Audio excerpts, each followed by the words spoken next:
Então, o tema proposto para a gente conversar hoje é sobre o uso de dietas experimentais para o estudo de doenças cardiometabólicas.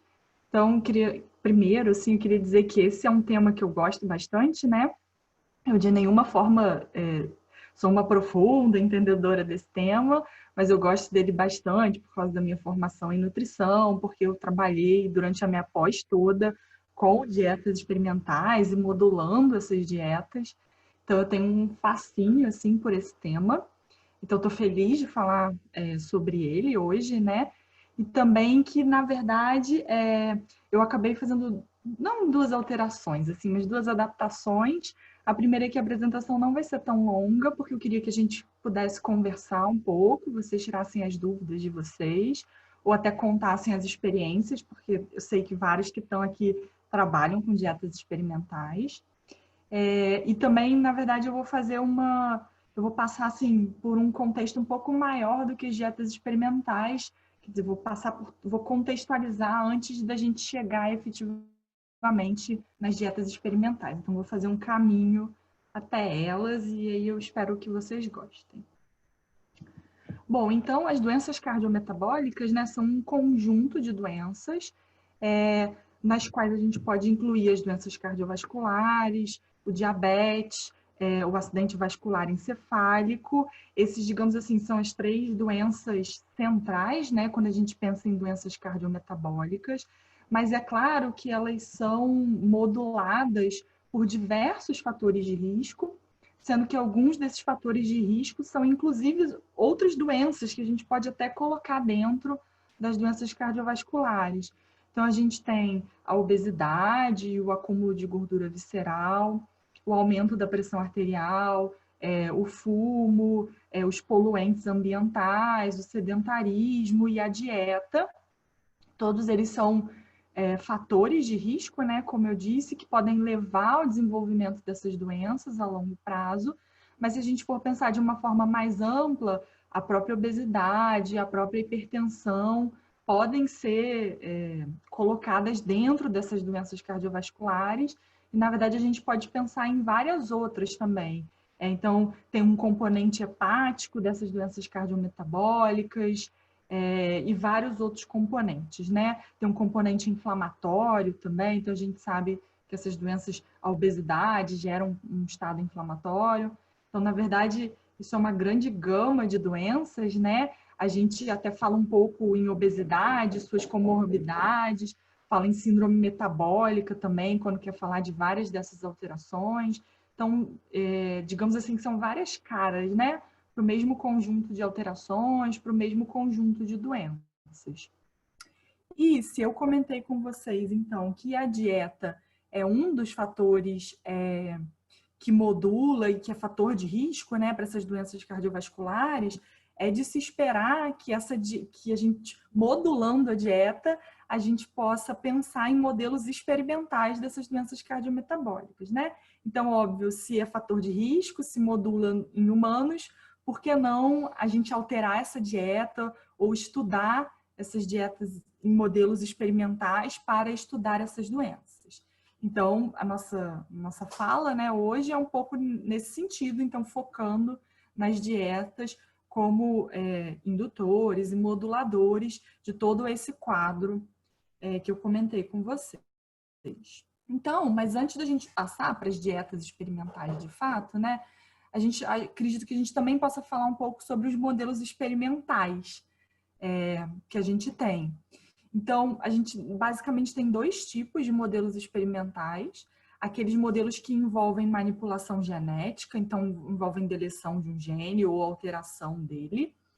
E modelos que envolvem indução de doenças por dieta, que é o nosso foco, né? Mas eu também coloquei aqui entre parênteses e outros, porque a gente tem, por exemplo, modelos de obesidade, de diabetes, que não são por modulação genética, mas também não são por indução de dieta. Um exemplo são os modelos de diabetes induzido por estreptozotocina.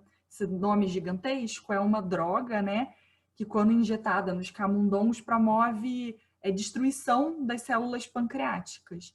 Então, ele acaba sendo um modelo de diabetes. Então, na verdade, a gente tem dois grandes grupos de modelos experimentais com os quais a gente pode trabalhar, que é a modulação genética, né? A gente vai falar brevemente sobre isso, e a indução dessas doenças ou dessas alterações por substâncias. O nosso foco é dieta, mas a gente não pode esquecer que também existem outras substâncias que podem induzir essas alterações. E aí, para que a gente usa esses modelos experimentais, né? A gente usa eles justamente para testar, né? Para testar a susceptibilidade a doenças, para testar agentes terapêuticos, então novos fármacos, novos medicamentos, para testar efeitos do ambiente na saúde, para testar processos e vias específicas, né? Hoje em dia, com os modelos animais, a gente conhece tanto desses modelos e a gente tem tantos métodos de investigar que a gente consegue investigar genes específicos, proteínas específicas, vias específicas, que seriam inviáveis, né, em modelos, em estudos clínicos. Então, esses 4 e outras possibilidades, né, a gente tem quando a gente se utiliza de modelos experimentais, né? Lembrando que tudo isso é a gente pensando na pesquisa básica para depois chegar na pesquisa clínica com humanos, né? Para preservar, para garantir a nossa segurança, a gente começa nesses modelos experimentais. E aí, uma informação muito importante que a gente sempre tem que ter na cabeça é que o modelo que a gente vai escolher depende da pergunta que a gente vai fazer. Então, não dá para a gente escolher o modelo sem ter decidido antes a nossa pergunta. A gente vai ver que modelos diferentes se aplicam a situações diferentes, a contextos diferentes, né? Então, não dá para inverter a ordem. Primeiro a gente entende a nossa pergunta, primeiro a gente entende a nossa hipótese, e aí a gente vê qual é o modelo que melhor se adequa àquela nossa pergunta. Lembrando que ele nunca vai se adequar 100%, né? E a gente tem que ter consciência também de quais são as partes negativas, né? Digamos assim, os contras daquele modelo que a gente está escolhendo. Mas, então, mais uma vez, para a gente escolher, a gente tem que saber a pergunta antes. E se a gente escolhe um modelo sem pensar na pergunta, escolhe um modelo sem pensar sobre ele, a gente acaba tendo resultados limitados e que podem não refletir o que acontece em humanos. Isso já pode acontecer, a gente de alguma forma já corre esse risco se a gente escolhe um modelo adequado, né? Mas a gente minimiza bastante esses riscos. E aí, se a gente faz um experimento com a escolha do modelo errado ou com o menos correto, esses resultados são limitados, podem não refletir, a gente perdeu tempo, perdeu dinheiro. Então, é sempre importante, a escolha do modelo é um passo muito importante. E aí, vocês provavelmente já ouviram falar em diversos modelos experimentais, né? Antigamente, a gente usava muito mamíferos de médio porte, né? De um porte maior do que os que a gente utiliza hoje em dia. Então, utilizava-se muito cachorro, porco, mas essas pesquisas foram perdendo força, né? Várias das descobertas iniciais foram feitas nesses animais, mas esses animais eram usados e ainda são usados em alguma medida, né? Porque eles têm uma fisiologia, uma anatomia muito parecida com a de nós, seres humanos. Então, torna mais fácil a extrapolação do modelo animal para, né, os efeitos nos humanos. Mas, ao mesmo tempo, né, esses animais requerem cuidados, né, maiores, que demandam tempo, que demandam dinheiro, requerem instalações adequadas. Quando a gente fala, né, em animais, em modelos experimentais, a gente tem que botar eles, né, para reproduzir, para procriar. Então, a gente fala também em ninhada, e a ninhada desses animais não é tão grande quanto de outros, né? Então, isso dificulta o uso deles. E também tem questões éticas, que hoje em dia são bastante discutidas a respeito do uso de vários animais, né, mas inclusive desses. Então, enquanto antigamente esses animais eram muito utilizados, hoje em dia, atualmente, assim, a gente tem novos modelos, né, que estão sendo propostos, assim. Então, a gente tem, por exemplo, o C. elegans, que é um nematóide, tem a drosófila, que é uma mosca, tem o zebrafish, né? Que acho que o zebrafish tem surgido muito, tem sido muito falado nos últimos tempos. Todos esses animais, todos esses modelos experimentais surgem numa época, né, em que a gente está falando muito de ética na pesquisa, né? Eles surgem de alguma forma como uma alternativa nesse sentido, mas eles também têm outras vantagens, né? Então, o período de vida deles é curto, então é fácil de estudar eles ao longo do tempo, as instalações necessárias para o cuidado desses animais não é tão grande, seja fisicamente, seja em valor, pensando em custo, né? Então, esses novos modelos vêm surgindo como uma alternativa, mas é claro que eles também têm seus contras, né? Então, por exemplo, eles estão muito mais longe da fisiologia dos seres humanos, então as extrapolações são mais difíceis, né? Então, a gente sempre tem nos nossos modelos experimentais prós e contras. E aí, apesar disso tudo que eu comentei, a gente ainda percebe que o modelo mais utilizado é o modelo dos roedores, né? Esse modelo talvez seja um modelo que equilibra de alguma forma, não sei se é a melhor palavra, mas equilibra de alguma forma esses dois grupos anteriores que eu falei. Então, ao mesmo tempo, eles são animais de pequeno porte, que exigem um menor custo para as instalações e para a manutenção. Eles têm ninhadas grandes que ajudam, né, na utilização deles como modelos experimentais, mas ao mesmo tempo eles são mamíferos, então eles se aproximam mais dos humanos, né? Há uma melhor extrapolação dos resultados. A gente até usa bastante a palavra de efeitos translacionais, que são aqueles que a gente vê em modelos animais, mas que podem ser extrapolados para humanos. Então, os roedores, né, especialmente os camundongos, ainda são os modelos mais estudados. Em torno de 60% das pesquisas pré-clínicas, né, das pesquisas experimentais, são feitas em roedores e em camundongos. Então, vejam como eles ainda são o modelo predominante, e as pesquisas são feitas neles, e as grandes descobertas têm sido feitas nesse modelo experimental. Então, é nele que a gente vai focar hoje, né, não só pelos argumentos que eu já comentei, mas como também porque no nosso grupo a gente tem o costume de trabalhar com roedores, especificamente com camundongos. Então, quando eu falar de dietas experimentais, eu basicamente vou cobrir ratos e camundongos, que é a minha maior vivência e a maior vivência do nosso grupo também. Então, quando a gente pensa em modelos de roedores, né, modelos de camundongos e de ratos, a primeira separação que a gente tem que fazer é aquela que eu já falei lá há uns 2 slides atrás para vocês. Então, a gente tem aqueles modelos de indução de doenças cardiometabólicas, que são modelos de manipulação genética, e aí talvez os mais conhecidos, não sei, depois vocês contem se já ouviram falar ou não, são o OB-OB e o DB-DB.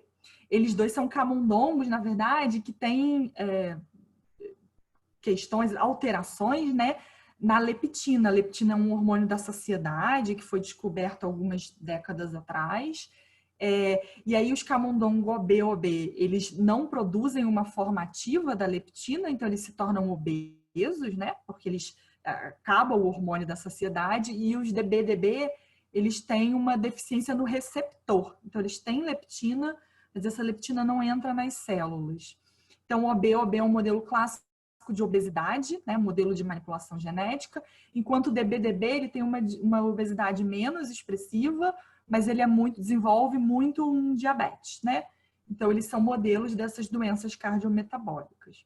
Além disso, eu também trouxe outros exemplos. Então, a gente tem ratos geneticamente modificados, que são obesos, ratos que desenvolvem obesidade e hipertensão, né?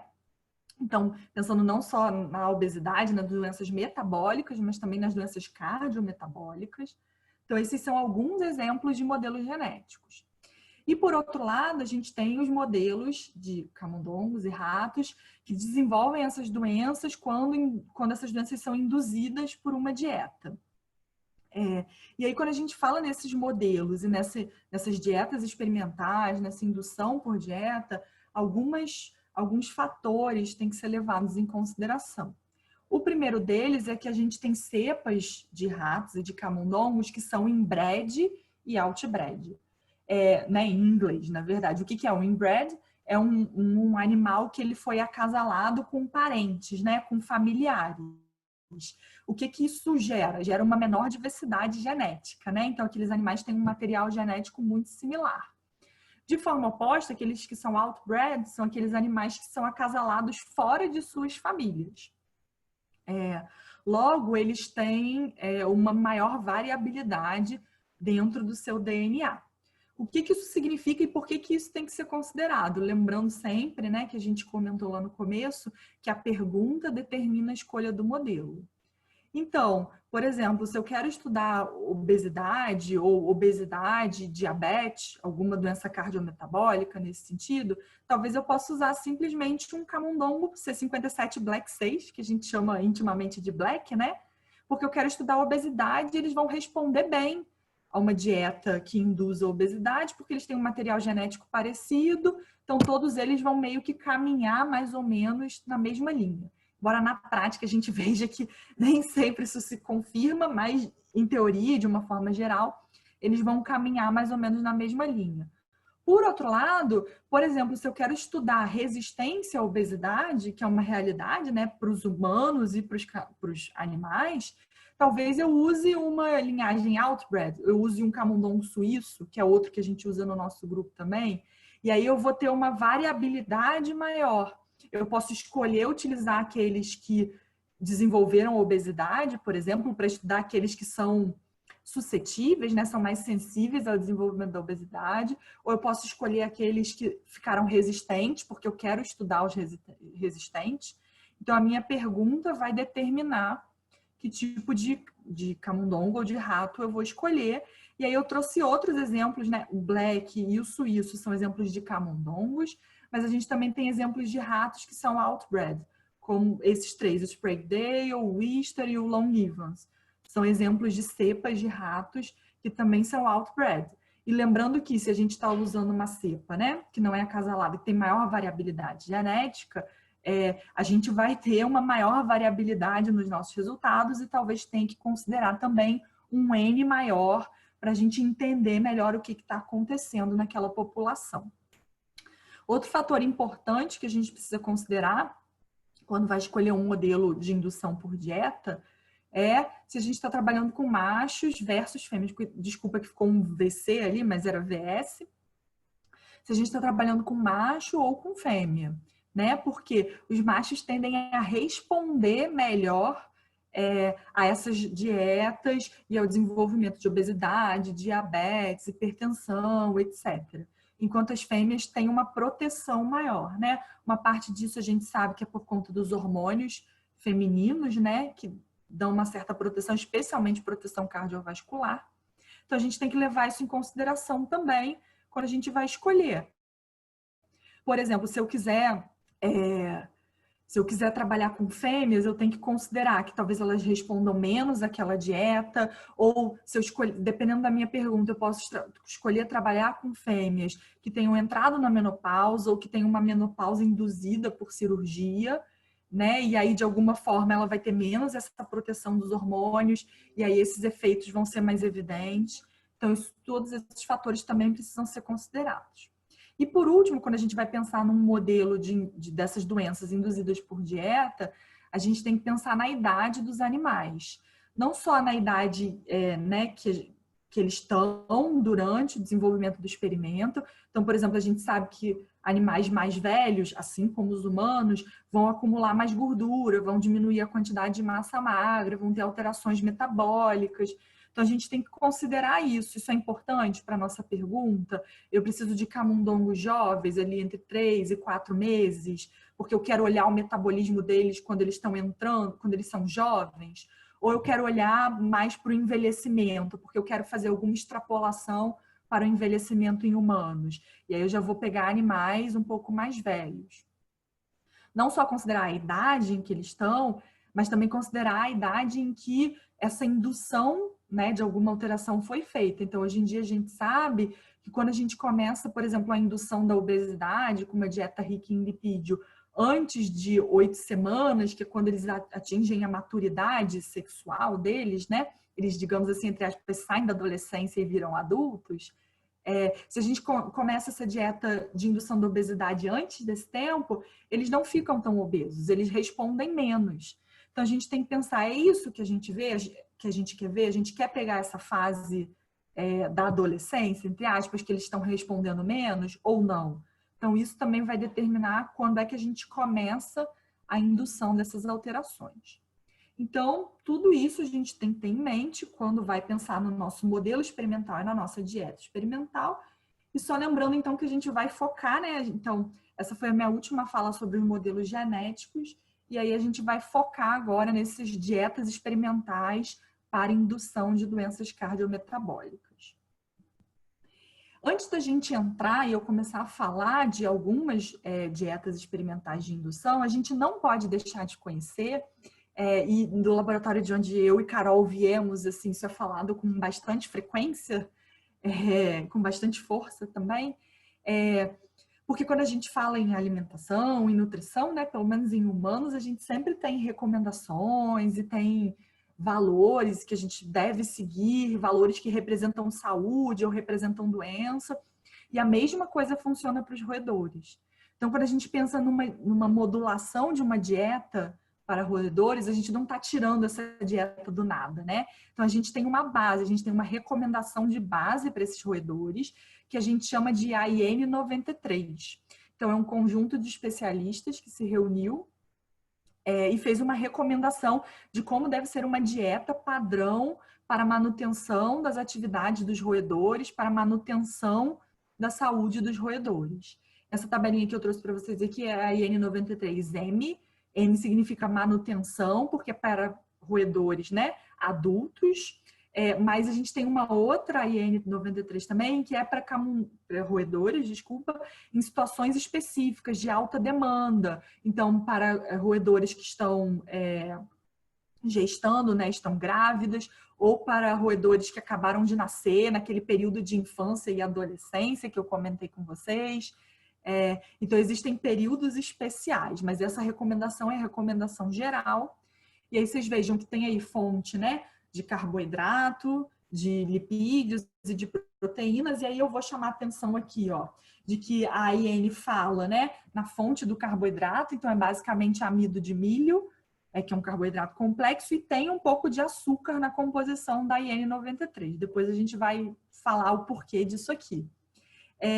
E também a gente percebe que a fonte de gordura, a fonte de lipídio, eles recomendam, né, que seja adquirida através de óleo de soja.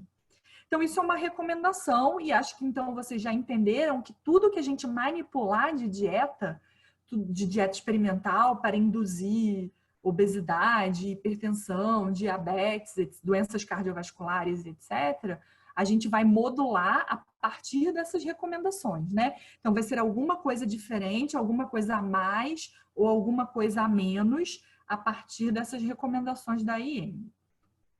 Uma última informação importante, antes da gente passar para esses modelos experimentais, é que a gente encontra muito nos estudos e nos trabalhos com dietas, né? A gente tem dietas que são produzidas por empresas, dietas padronizadas, a gente chama de dietas padrão. E aí eu chamo a atenção que são, quem trabalha com biotério, essas dietas rolha, né, que a gente chama escurinhas, são as dietas padrão. Só que o que acontece? Essas dietas não necessariamente, e na maioria das vezes não, seguem a IN 93. Então, se a gente está pensando num modelo em que a gente vai manipular a dieta por algum motivo, a gente tem que pensar quem está sendo o nosso grupo controle. Nosso grupo controle está recebendo também essa dieta, está recebendo uma dieta também manipulada, que segue a IN 93, ou nosso grupo controle está recebendo uma dieta padrão, enquanto o nosso padrão dessas prontas, enquanto o nosso grupo experimento está recebendo uma dieta manipulada. O conteúdo de nutrientes ali vai ser diferente. Provavelmente a padrão não vai seguir a IN 93. E a gente tem que pensar como isso afeta os nossos resultados e tem que ter isso em mente quando a gente for interpretar os nossos resultados, discutir os nossos resultados. Então, o ideal no mundo perfeito, que eu sei que não é o nosso, seria sempre que a gente manipular uma dieta, o nosso grupo controle, né, a nossa dieta controle, ser uma dieta também manipulada, seguindo todas as recomendações da IN 93. Bom, e aí depois, né, de fazer todo esse caminho até aqui, vamos falar então sobre as dietas experimentais, né? Então, a maioria das dietas utilizadas para o desenvolvimento de doenças cardiometabólicas, na verdade, eles são chamadas na verdade, os modelos experimentais, né, são chamados de modelos de obesidade induzida por dieta. A gente vai ver que isso talvez seja uma mentira, porque elas induzem muito mais do que obesidade. Elas realmente induzem doenças cardiometabólicas. Mas, de uma forma geral, na literatura, a gente vai achar muito essas dietas e esses modelos como modelos de obesidade induzida por dieta, ou DIO, como vocês estão vendo aqui no slide. E quais são essas possíveis dietas experimentais, essas possíveis modificações? Então, eu trouxe aqui 5 exemplos para vocês, embora a gente tenha bem mais, esses são os mais utilizados, né? Então, a gente tem dietas que são high fat, né? Que, na verdade, em português, a gente pode traduzir para hiperlipídicas, que tem um aumento na quantidade de gordura. Mas na literatura, mesmo em português, vocês vão achar com frequência high fat. Então, a high fat aumenta a gordura. A gente tem dietas que são high sucrose, que aumenta a quantidade de açúcar. A gente tem dietas que são high frutose, que na verdade, né, o açúcar, na verdade, ele é uma molécula que tem glicose e frutose. Então, durante muito tempo se estudou as dietas ricas em açúcar, mas hoje em dia a gente observa uma migração para dietas ricas em frutose. Por quê? Porque na alimentação dos humanos a gente tem consumido muito mais frutose, seja na forma de xarope de milho, rico em frutose, seja nessas balas refrigerantes, doces, que a gente introduziu tanto na nossa alimentação. Então, como a frutose está ganhando espaço na dieta humana, né, ela também ganhou espaço nessas dietas experimentais. Então, as 3 são as mais básicas que a gente encontra, ou mais gordura, ou mais açúcar, ou mais frutose. A gente ainda encontra um 4º tipo de dieta que é chamado de dieta de cafeteria. O que é a dieta de cafeteria, na verdade, é quando a gente dá para esses animais uma dieta de fast food, digamos assim, talvez não seja a melhor descrição, mas e aí a gente coloca naquela ração leite condensado, chocolate, todas essas guloseimas que vocês podem pensar são inseridas nessa ração. Qual é a vantagem, né? Por que alguns modelos usam dieta de cafeteria e não uma high fat ou uma high frutose? Porque essas dietas high fat, high sucrose, high frutose, elas são muito monótonas. E aí elas não induzem a hiperfagia, né? Aquela vontade de comer, elas não induzem aquela palatabilidade que faz a gente comer mais. Então, se a gente está estudando mecanismos de fome e saciedade, palatabilidade das dietas, talvez a gente ganhe mais usando um modelo de dieta de cafeteria, onde os animais vão achar aquela dieta mais palatável e vão ter alterados mecanismos de fome e saciedade. Então, essa é uma vantagem quando a gente está pensando em estudar esses pontos específicos. E aí coloquei por último aqui também que algumas dessas dietas ainda podem ter a adição de sal, porque o sal contribui para o desenvolvimento da hipertensão e das alterações cardiovasculares nesse modelo. Então, é muito comum a gente encontrar, por exemplo, high fat, high salt, né, que é muita gordura e muito sal.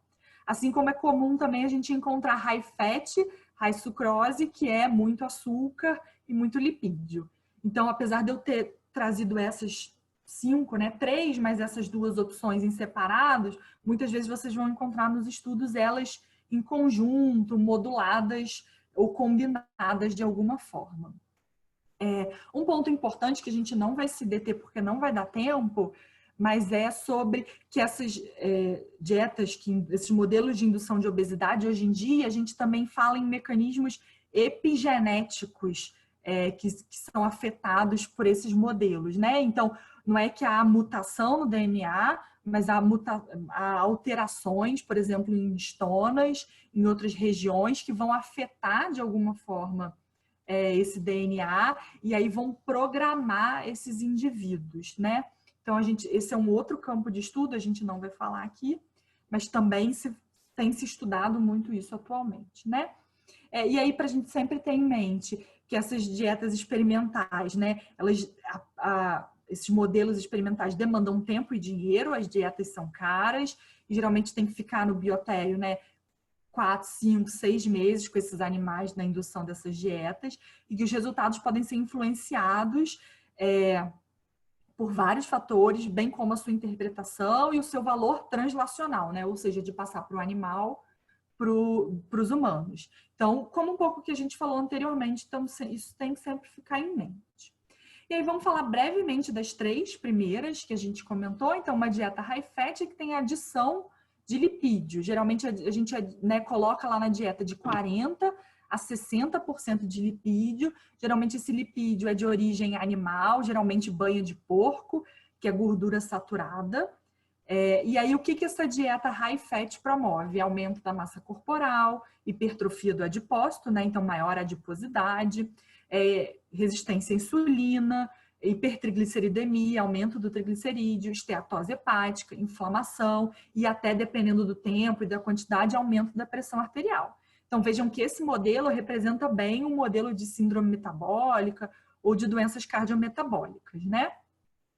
Só chamando a atenção que eu falei para vocês que geralmente é banho de porco, gordura saturada, de origem animal.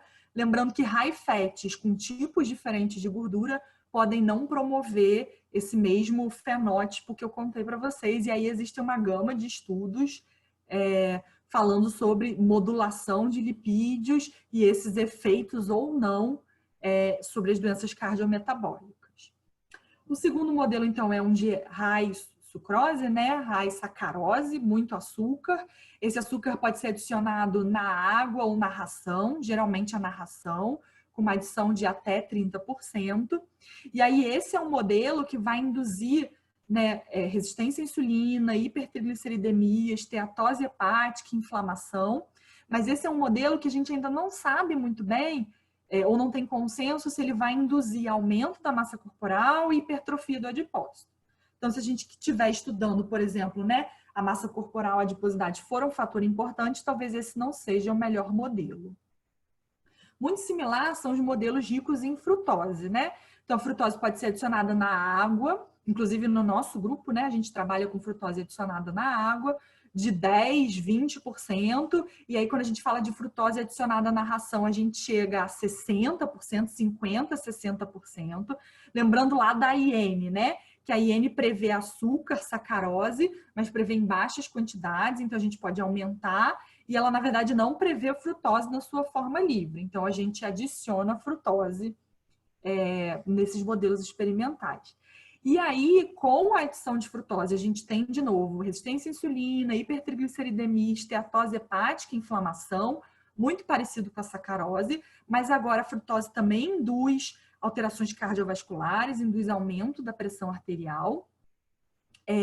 Mas, mais uma vez, ainda é questionável na literatura se com a frutose a gente consegue uma indução de aumento de massa corporal e de hipertrofia do adipócito. Então, de novo, a gente tem que ter claro a que efeitos a gente quer chegar, né? E aí, eu falei para vocês, né, que a gente tem várias combinações, então falei do high fat com high sacarose ou com high frutose, do high fat com high salt, e aí, né, o céu é o limite de combinações para potencializar esses efeitos. Não posso deixar de comentar também que a gente tem dietas que são específicas para algum quesito. Então, por exemplo, se utiliza muito dietas deficientes em colina, que é uma vitamina, e metionina, que é um aminoácido, para promover alterações hepáticas condizentes, né, com as alterações hepáticas da síndrome metabólica e das doenças cardiometabólicas.